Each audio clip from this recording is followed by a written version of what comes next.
आगामी महापालिकेच्या दृष्टिकोनातून आमची प्राथमिक चर्चा झाली. आता काही दिवसांपासून आम्ही शहराच्या लेवलला चर्चा करत होतो, पण आज रोहितदादा आणि खासदार दोघंही या ठिकाणी आले होते आणि अजितदादांच्या सूचनेवरनं या ठिकाणी आमची चर्चा झालेली आहे. आता मला माझ्या माहितीप्रमाणे ते दादांना भेटायला चाललेत आणि मग त्या ठिकाणी अजितदादांकडे गेल्यावरती मग आमच्या पक्षातले इथले शहरातले नेते आणि त्यांच्या पक्षातले नेते असं एकत्र मिळून त्याच्यावरती मार्ग निघेल.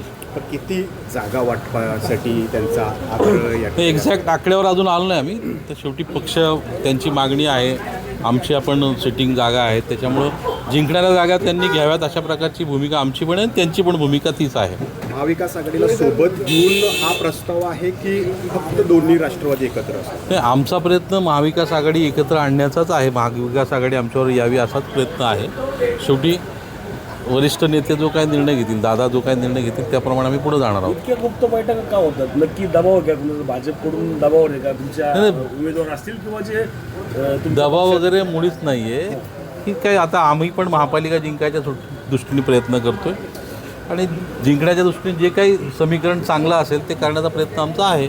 अजित पवार गटाची 100 जागांची आणि महाविकास आघाडी 28 किंवा अजित पवार गट 90 आणि महाविकास आघाडी 38 असा काही फॉर्म्युला चर्चेत आलेला आहे? असा फॉर्म्युला वगैरे काय अजून ठरलेलं नाही. आम्ही जागा जिंकण्याचा निकष लावतो. त्या ठिकाणी ज्या ठिकाणी उमेदवार त्यांचे स्ट्रॉंग आहेत ते त्यांना द्यायचं भूमिका आमची नक्की आहे.